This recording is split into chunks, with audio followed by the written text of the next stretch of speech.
Let's go to the Liberal member for the Sydney seat of Wentworth now, Dave Sharma, former Australian ambassador to Israel and experienced diplomat as well. That's why I want to ask him about Ukraine in a moment. But first up, Dave, just on this situation we see in Brisbane, while river levels may have peaked, the situation is still dire there in terms of all sorts of problems emerging, but the waters are still rising in northern New South Wales. The military has been called in to help out. Presumably the federal government saying they'll give it every support it can in terms of whatever military assistance as well as financial is required. Yeah, absolutely. I think all the federal emergency disaster assistance that is needed will be made available as quickly as possible. I know Bridget McKenzie, the disaster Preparedness and Response Minister, is working on this quite closely. She's been discussing with a number of our colleagues who are members of Parliament in northern New South Wales and around Brisbane as well. But it's obviously, look, it's a very fast-moving and a dangerous situation. The most important thing people can do is be prepared, heed warnings, and be prepared to move quickly if need be. You know, I want to go to Ukraine and talk about the situation there. They're going into the fifth day of this invasion. It's just gone 8 o'clock in the morning in Kiev, in Ukraine. Reports are telling us that Russia thought it might have seized some of the major cities within a couple of days. They're going more slowly than they expected, getting more resistance from the Ukrainians than they expected. And now the Ukrainians' bravery, in my view, has shamed a lot of Western and a lot of European countries to help out more with lethal support. But they can't hold off Russia, can they? The Russian army will overwhelm them eventually, won't it? Well, the Russian army still has a lot of firepower. I mean, I think the estimates are that about 2/3 of the 150,000 odd troops that Russia had stationed around the perimeters of Ukraine are now inside Ukraine and engaged in fighting. But I think there are a few things that have surprised the Russian high command here in Putin. One has been the willingness of Ukrainians to fight and the dogged resistance of their armed forces.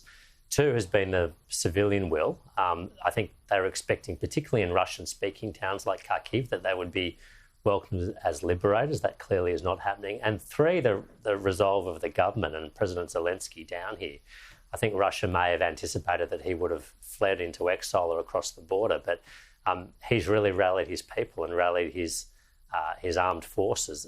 And they're making this much harder for Russia than they expected. Now, yes, overwhelmingly, Russia still has conventional superiority, but an extra day is, and days taking longer than you need to do something or longer than expected does put pressure on the other side. And Putin and his circle will be coming under pressure because they haven't lived up to expectations here. And that's every single day here counts in that regard. It allows us longer in the West to funnel material support to the Ukrainian armed forces. It allows pressure to build internally in Russia, and it allows the international community to look at further steps it can take, including some of the big economic moves we just took over the weekend. Yeah, you mentioned the President Volodymyr Zelenskyy. He has been so impressive in rallying his people. He is defending democracy, defending freedom, defending sovereignty. Does he not shame the West, who seem to be prepared to do everything to help him except fly any aircraft over Ukraine or put any people in Ukraine? Well, I think we've seen a big change from Germany, for instance, over the weekend. They're now providing Javelin anti-tank missiles and other material support to Ukraine, and they've also announced they're going to increase their own defence spending. I think we've seen some of the economic measures, including the freezing of the overseas denominated assets of the Russian central bank, may not have happened without Zelensky's rallying to the cause. Whether we actually see NATO troops on the ground there, I think that's still unlikely. But I think the other steps that we can put in place are having an impact on decision-making in Moscow and are shoring up Zelensky's position. On the other side, on the Russian side, this is very, very personal as well. You talk about an inspirational leader like Zelenskyy, but Vladimir Putin seems to be on a personal crusade to restore the Russian Empire. If there's some way to get rid of Putin, it would change the game dramatically, change the global strategic balance greatly, you would think. Is there any opportunity for him to be taken to the International Court of Justice? Is that a possibility, or is it just far too late to be dealing with those sorts of repercussions?